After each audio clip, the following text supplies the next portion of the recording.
You call that a real job? Vivian's shrill voice cut through the tense silence at the dinner table like a knife. I flinched, my fork clattering against the plate.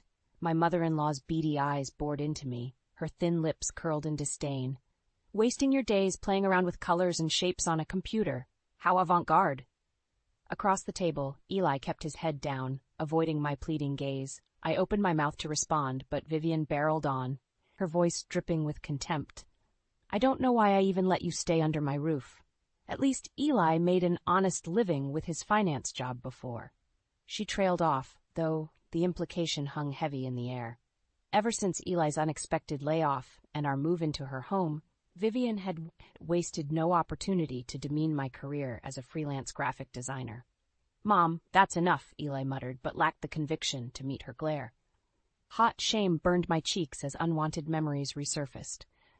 The endless job searches culminating in rejections for roles I was overqualified for. The forced smiles as I explained my unconventional career to friends and relatives, their skepticism thinly veiled. But this was a new low, having my passion, my art, denigrated as a silly indulgence within my own home, by my own family. I swallowed hard, my appetite extinguished. I may not bring in the income your precious Eli once did, but my work is still valid. I take pride in it. Vivian barked a humorless laugh. Pride? In scribbling doodles like a child? Her scornful gaze raked over me, cold with dismissal. I expected better for my son's wife. You're nothing but a disappointment, just like... The shrill ring of the kitchen timer mercifully cut her off. Vivian pushed back her chair with a huff. Well, I'd better check on those pies. We certainly can't have those getting overcooked, unlike some people's ambitions in this house. As she bustled away, an uneasy silence fell over the dining room. I caught Eli's eye, desperate for solidarity, for defense against his mother's relentless belittling. But he just gave a small shrug and dropped his gaze, polishing off his plate. The message was clear. He wouldn't risk crossing Vivian, not while we relied on her hospitality. Clenching my fists until my nails dug crescents into my palms, I fought the hot sting of tears. Our situation was temporary, a difficult but necessary path to get back on our feet after Eli's job loss. At least that's what I'd told myself when we accepted Vivian's offer to move in. How long could we endure her toxic presence? I wondered, my dream career already withering under her disdain. As Vivian's barbed laughter echoed from the kitchen, a leaden knot formed in my chest. This was no home, it was a battlefield, and I was shaping up to be the first casualty. The following week, a new domestic routine took hold that made Vivian's true intentions abundantly clear. "You'd better get started on those dishes, dear," she said in a sugary sweet tone after clearing the breakfast plates. "And don't forget to wipe down the counters. We don't want any unsightly stains." I frowned at the rapidly growing pile in the sink, but dutifully began scrubbing away the remnants of Eli and Vivian's hearty country breakfast. Eggs, bacon, the works. My own meal had been a simple bowl of oatmeal, per Vivian's instructions. "Can't have you packing on any unnecessary pounds," she had tittered, patting my arm in mock concern. "Wouldn't want my Eli to regret his choice in wives now, would we?" By the time I drained the sink, Vivian had already vanished to run her other endless errands and chores, leaving me alone to clean the kitchen to her exacting standards. The same went for the bathrooms, the laundry, dusting every nook and cranny until the house gleamed. "You should be grateful I'm keeping you busy," she said when I dared to protest the relentless workload one evening, "with your unconventional career situation." Her meaning was clear. By her reckoning, I was little more than a freeloader without my real job to occupy me. The chores were her way of justifying my presence under her roof. Eli did his part, at least, diligently searching and applying for any finance opening that matched his experience. But his disillusionment after being cast aside by his former employer was palpable. When he trudged home night after night, head bowed in defeat from another fruitless round of interviews, it was Vivian who offered comfort and pep talks. Her cloying reassurances that he had simply gotten unlucky slowly dissolved his self-confidence while driving a wedge between us. "Poor Eli," she cooed, while I scrubbed furiously at a stubborn scorch mark on the stove. "It must be so humiliating, having to rely on his dear old mother while his wife contributes nothing to the household." Gritting my teeth, I refused to meet her sly, taunting gaze. I knew full well what her game was, isolating me, chipping away at my self-worth and marriage until I was made to feel like an utter burden. She had taken full advantage of our circumstances, wielding her temporary generosity like a vice to crack me from her son's life. Once shattered, he would have no choice but to turn fully to her for support and approval. The realization struck like a dousing of ice water. My own mother-in-law, scheming against me with ruthless determination. How many of Eli's past relationships had crumbled under her manipulations? No more, I vowed silently, wringing the tattered dish rag between white-knuckled fists. Vivian wanted a war of attrition? She was going to get one. When Eli trudged in that evening, I met him at the door with a grim smile. "We need to talk, in private." His brow furrowed at my tone, but I was done playing Vivian's gamekeeper's prisoner. If she wanted to fight for her son's soul, I would match her fury with a cunning all my own. No more Mrs. Nice daughter-in-law. Over the next few weeks, Vivian's campaign of emotional sabotage kicked into high gear. Not a day went by without some snide remark or underhanded slight designed to reinforce my worthlessness. "Don't you ever get tired of staring at that computer screen all day, dear?" she sneered while I typed away at a logo commission one afternoon. So cosmically unfulfilling. I grit my teeth, refusing to rise to her bait. The client's deposit money was a lifeline in our strained financial situation, one Vivian constantly held over my head. "I'm just worried for your mental health, cooped up in here with no real purpose," she continued with a derisive cluck. "What kind of life is that for a bright young woman?"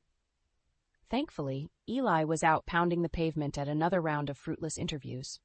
I wasn't eager to suffer Vivian's harangues with an audience. However, when a promising graphic design opportunity did arise requiring me to attend meetings, she was lying in wait. "You're not seriously considering leaving the house looking like that?" Vivian's shrill voice lashed out as I hurried down the hall, my nicest blouse and slacks neatly pressed. I pulled up short, fingers tightening around the portfolio case. "Meaning what exactly?" "Well, just look at you." She raked a critical gaze over my appearance. "Wrinkled, frumpy, with coin-sized bags under your eyes from hyperventilating over those silly doodles all night." Scalding humiliation burned my cheeks as her words struck home. Between the endless chores and desperate need to prove myself with design gigs, I admittedly hadn't paid much attention to my appearance beyond basic grooming. Vivian's bony arms crossed over her chest, lips pursed in exaggerated disgust. "Is that really the image you want to present to potential employers, dear? They'll smell your slobbery desperation from a mile away. Do us all a favor and spare yourself the embarrassment." The words sliced like a barbed whip, stealing my breath. I clutched the portfolio tighter, blinking back enraged tears as she savored her dominance. I knew playing into her manipulation was exactly what she wanted. But excavating the tattered remnants of my self-confidence proved futile against her relentless torrent of derision. In the end, I canceled the meeting and all future design inquiries, feigning some invented excuse about needing to prioritize the family. Vivian's shark-like smile that evening said it all. Another tendril of my identity brutally pruned in her crusade of subjugation. I was gradually being hollowed out from the inside, hollowed out from the vibrant, passionate woman Eli had fallen for. He remained oblivious, of course, lost in his own dejected fog of unemployment. The few times I tentatively aired my growing resentment of his mother, he just averted his gaze, murmuring some vague reassurance that she ultimately meant well. On the rare nights we connected intimately, I could sense his arousal waning along with his respect for me. Who was I becoming under Vivian's influence? Just another outmatched foe, cowed and depleted by her twisted convictions until only a shell remained? No, some faint flicker of defiance raged from deep within. I wouldn't go down without a fight. Vivian wanted a monster of her own making. She was about to get one. Jaw set, I holed away on the computer, scouring for any digital fingerprints that could expose Vivian's machinations to Eli and the rest of the family. The first counterattack was coming. If she thought she could grind my spirit into submission, she had drastically underestimated my resolve. It was time to go nuclear on the battlefield she created. No more games. No more hollow smiles, masking seething hatred. All-out martial war was about to commence under her very roof. For weeks, I scoured every corner of the house and internet for clues about Vivian's motivations, burning the midnight oil on the computer long after she'd gone to bed. I cross-referenced public records, newspaper archives, social media profiles, anything that could expose her twisted agenda. Finally, the pieces began to fall into place. Pages of printed evidence stared back at me, damning in its comprehensiveness. "Everything okay, dear?" Vivian's sugary voice sliced through my concentration. I quickly minimized the browser window as she poked her head into the cramped home office. "You've seemed so preoccupied lately." "Just working," I mumbled, avoiding her prying gaze. "Keeping myself busy with some design projects." "How industrious." Her bony fingers stroked my shoulder, feigning motherly concern. "But you know, obsessing over those little drawings won't undo the past." I tensed at her words, wondering if she was baiting me.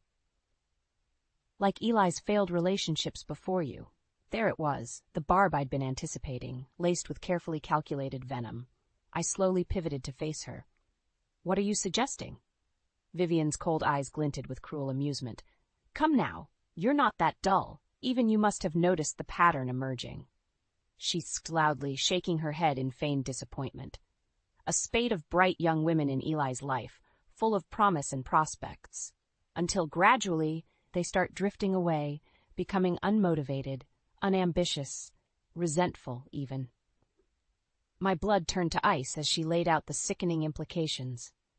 "Those poor girls simply didn't have the mental fortitude to be part of our family, to take on the duties required of an Elliot matriarch.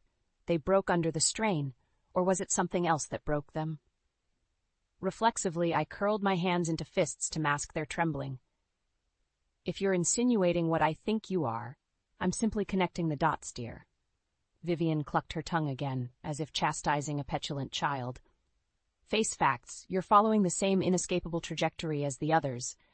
Your professional situation is merely a precipitating factor, not the root cause." Her skeletal finger wagged in my face as she savored dragging out the reveal. "I did what I had to in order to preserve my son's future prospects, to protect him from diminishing attachments that would only wither his potential."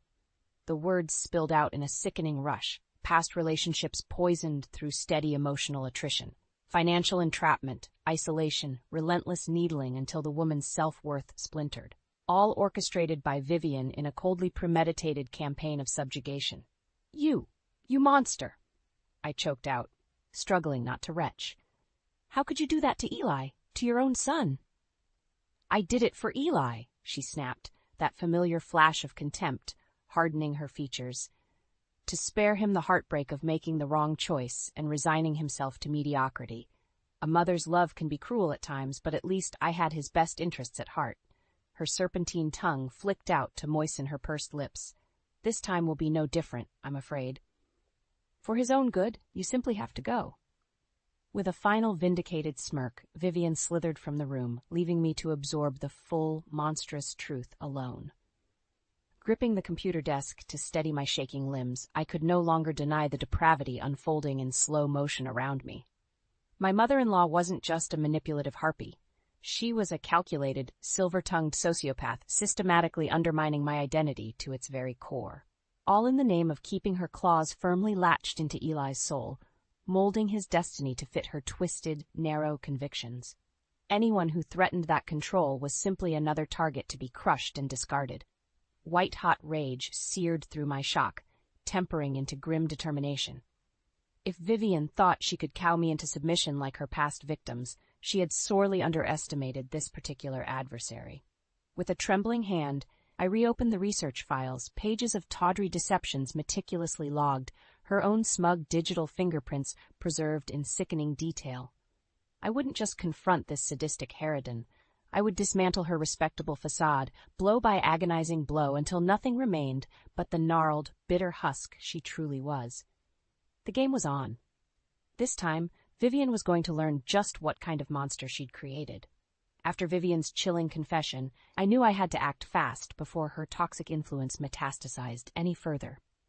Gathering up the incriminating evidence I'd compiled, I made a silent vow. One way or another, this torment would soon be over. The first step was recruiting an ally on the inside.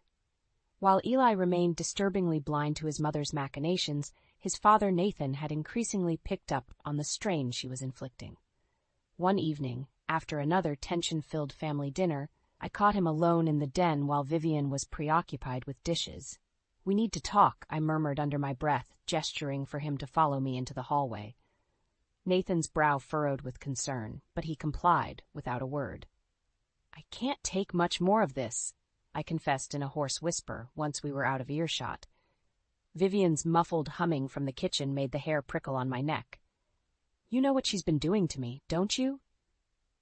Nathan's haggard expression made it clear the truth wasn't lost on him. With a reluctant sigh, he gave a solemn nod. "You're not the first to suffer her special attention. It's a miracle Eli and I have stayed sane all these years." My hands trembled as I clutched the file, forcing the words out in a ragged rush. "It's even worse than we thought. She confessed to sabotaging Eli's previous relationships on purpose. Everyone who got close to him, she was systematically destroying them out of some sick, twisted obligation." A muscle twitched in Nathan's weathered jaw as he absorbed my words. For a long moment, he could only stare at me in stunned silence. "I had my suspicions," he finally rasped, scrubbing a hand over his face. "But to have it confirmed like this—" He shook his head in a slow, mournful arc before squaring his shoulders with newfound resolution. "No more. This has gone on for far too long." Reaching out to grasp my arm, Nathan gave it a reassuring squeeze, his eyes boring into mine with surprising urgency. "You get yourself out of here, you hear? Get somewhere safe while I figure out how to deal with the old bat for good." "But Eli—" I started to protest. "Leave my son to me." He cut me off with gruff insistence. "He's been too deep in her trance for too damn long. I'll make him understand what kind of vile creature he's been defending." A tense silence stretched between us, punctuated by the faint clink of dishware from the kitchen. "Be ready to expose all this at the next family gathering," Nathan continued in a low rasp. "Air out all her skeletons for everyone to see. It's long past time they knew the truth about their matriarch." I could only nod, a surge of gratitude temporarily rendering me speechless. At last, I had an ally willing to stand up to Vivian's tyranny. For now, start making your escape plans. Get yourself sorted with a safe place to land. His brow furrowed as a new thought occurred to him. "And whatever you do, don't tip off that you're onto her schemes. The less she suspects, the better our advantage." My heart hammered as the magnitude of the situation crystallized. This was it. The endgame against Vivian's poisonous influence was finally being set into motion. Tucking the file securely under my arm, I gave a determined nod. Consider it done. No more skulking in the shadows, letting that wretched succubus grind me down piece by piece. A flicker of approval ghosted across Nathan's stern features. "Attaway. Remember, whatever bridges you have to burn on your way out, it'll be worth it. Just watch your back until it's time to strike." With a final grim nod of understanding, we separated, the first shots having been fired in the looming confrontation to dismantle Vivian's toxic dynasty once and for all. Steeling my nerves, I turned towards plotting out the footwork for my escape. The old crone wanted an adversary worthy of her cruelty. She was about to get her deepest, darkest wish. The next few weeks were an agonizing exercise in subterfuge as Nathan and I laid the groundwork for our offensive against Vivian, keeping my hatred simmering under icy control while she continued her insidious manipulations was a Herculean effort. "Dear, you're looking peaky," Vivian crooned with mock concern one afternoon, eyeing my taut expression over her teacup. "I do hope you're not letting stress over your career troubles get the better of you." My fingernails dug into my palms as I fought back the torrent of vile retorts. So smug, so utterly self-assured that her twisted convictions granted carte blanche to emotionally eviscerate anyone who crossed her path. Mercifully, the weekend of the biannual Elliott family reunion finally arrived, providing the perfect stage to execute our long-awaited strike. While Vivian preened about playing the dutiful hostess, I quietly assembled the comprehensive evidence files Nathan and I had compiled. "Everything's in place," Nathan murmured under his breath as we made final preparations. Dozens of relatives began filtering into the spacious backyard, drawn by Vivian's empty promises of bonhomie. "You sure you're ready to go through with this?" I inhaled deeply, fueling my nerves against the coming onslaught. "More than ready," It's long past time that wretched phony was unmasked for everybody to see. No more games, no more hollow facades of civility. This was about to get brutally, ruinously real. As the afternoon dragged on, I maintained a calculated poker face, watching Vivian flit from group to group with her signature plastic smile. The utter audacity of her public performance after admitting her monstrousness made my skin crawl. "If I could have everyone's attention," she finally called out in a saccharine lilt, waving a simpering hand for silence. "I just wanted to take a moment to welcome you all the Elliott family homestead and—" The droning of her false platitudes tuned out as I caught Nathan's terse nod beside me. Showtime. Striding forward with the file cradled against my chest, I shoved my way into the center of the patio, fixing Vivian with a look of undisguised revulsion. A startled hush washed over the gathering as all eyes turned toward us. "That's enough of your grotesque pantomime, you wretched soulless harpy," I spat, every pent-up syllable simmering with palpable venom. "We're all quite familiar with what a despicable, manipulative monster you truly are." Vivian's staged smile curdled into a look of apoplectic rage. "How dare you?" "No, how dare you?" I shot back, unshakably coldly. "How dare you present this facade of genteel hospitality after all the lives you've mercilessly worked to unravel over the years?" With a deft hand, I cracked open the file and began coldly reciting the highlights from Vivian's documented trail of cruelty. The financial constraints, the cruel taunts, the systematic dismantling of her victim's sense of self-worth. A chorus of horrified gasps and muttering echoed around the patio as one ugly truth after another poured out. "You did this to me," I declared, glaring at her with undisguised loathing. "You did this to all those girls unlucky enough to catch your precious Eli's heart before me. Anything at all, to keep your son under your dominion like some sort of deranged, emotional succubus." The word hung heavy over the patio, weighted with grotesque implication. Vivian, to her credit, had descended into sputtering, incoherent rage. "Monstrous lies," she finally shrieked, stabbing a clawed finger in my direction. "Everything I've done has been to preserve the integrity of this family, to keep us from being polluted by grasping, unworthy leeches like this spiteful harridan." I leveled an icy glare, feeding off the horrified energy rippling through the gathered Elliots. "You can drop the martyr act now, Vivian. We have testament after testament thoroughly documenting your toxic, sociopathic crusade to undermine anyone foolish enough to love your son." I let the damning file drop at her feet in revulsion. "You're an emotional terrorist, plain and simple, and you've been exposed to everyone here for the festering, irredeemable cancer you are." Vivian visibly wilted under the weight of silent condemnation from the surrounding family. One by one, the circle tightened around her, driving the twisted matriarch into a corner like the rabid animal she was. "Get out!" A gruff, furious voice cut through the tension. Nathan, finally free from her web, stalked forward with unvarnished loathing twisting his features. "Get out of my house, you miserable succubus. Your reign of terror is over." In that moment, the indomitable Vivian Elliott shriveled into a pitiable, broken creature. The rank stench of her malignance finally laid bare for all to behold. Satisfaction sang through my veins as I turned to watch her slinking, shunned and disgraced out into the lonely night. My own personal demon had finally been exorcised, and the future, while still shrouded in lingering hurt, finally shone with a glimmer of hope for redemption at last. The days following Vivian's brutal exposure at the family reunion were a maelstrom of turmoil.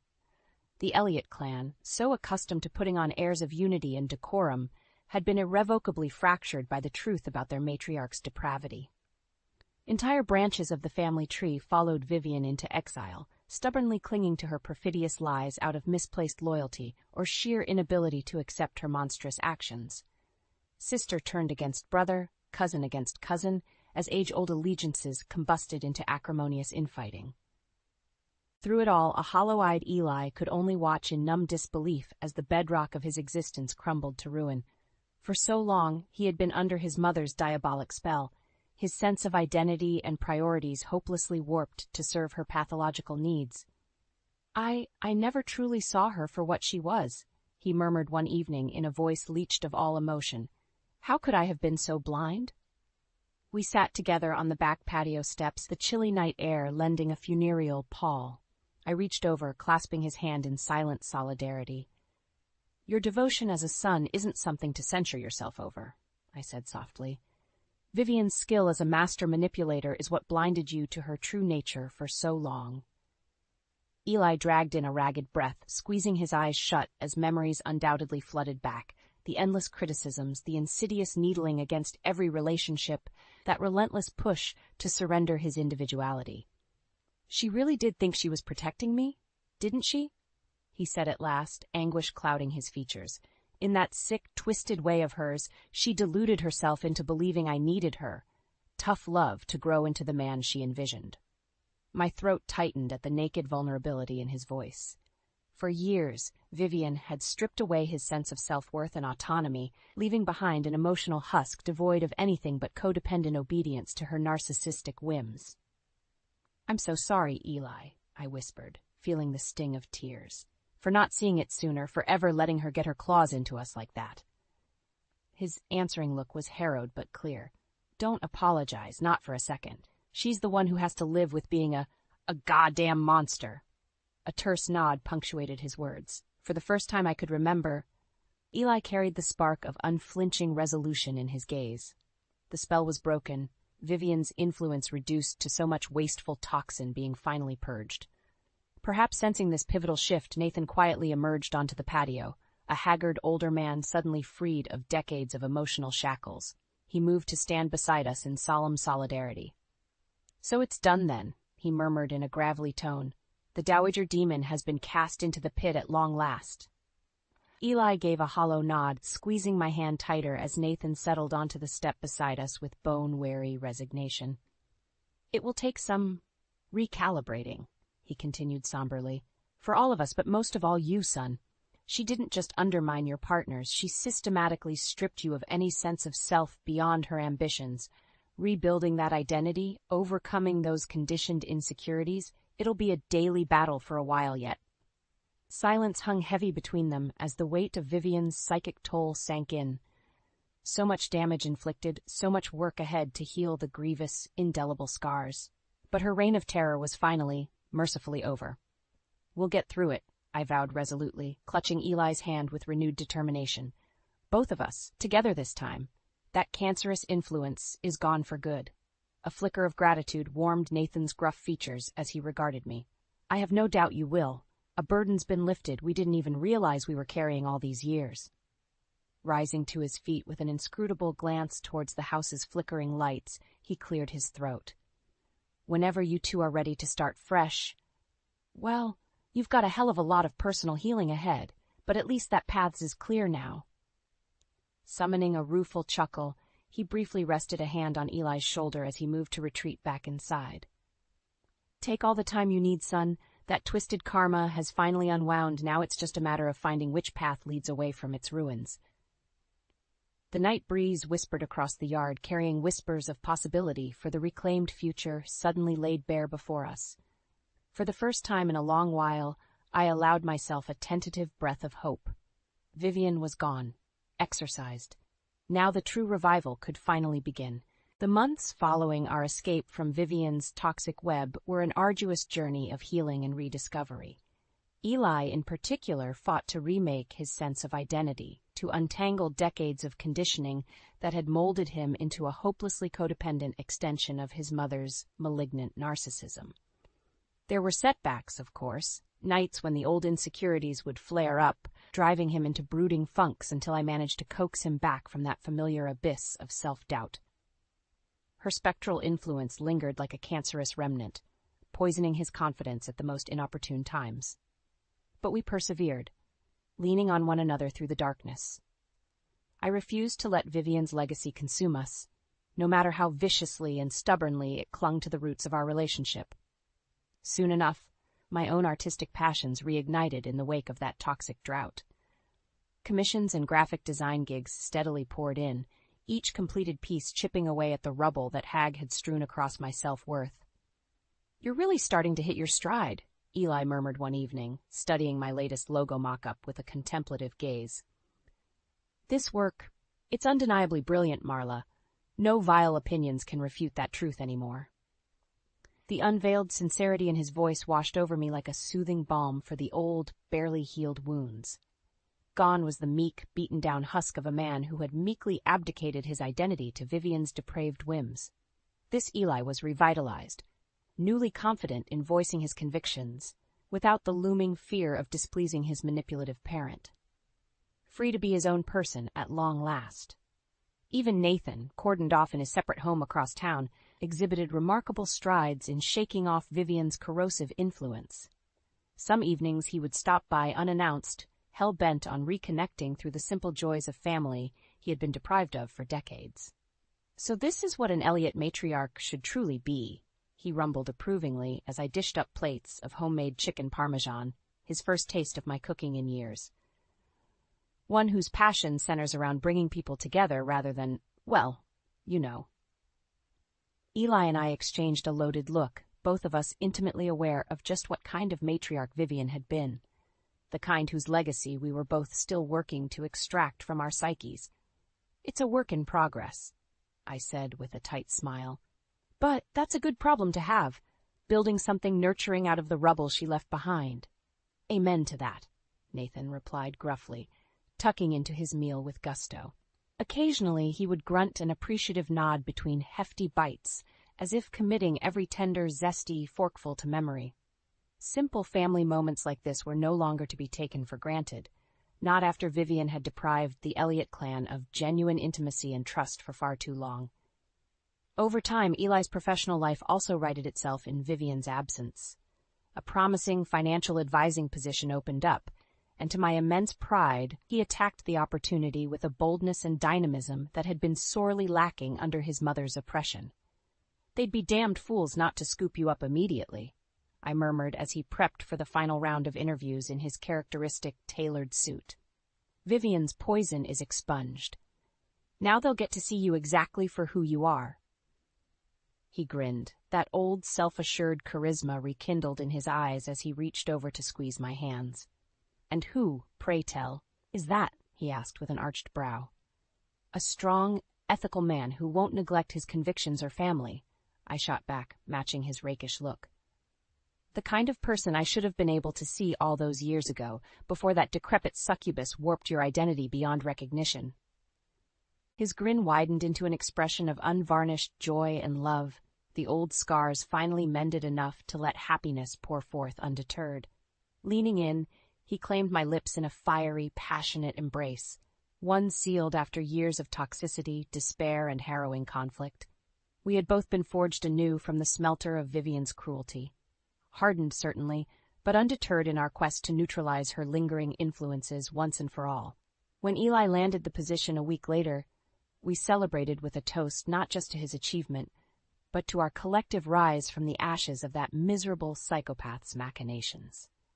A new life, a new world of opportunity beckoned, one finally free from the crushing weight of that demented matriarch's control. The morning saga ended with Eli and I arm in arm at one of my own gallery openings nearly a year later, beatifically expectant with our first child as the ultimate repudiation of Vivian's derangement.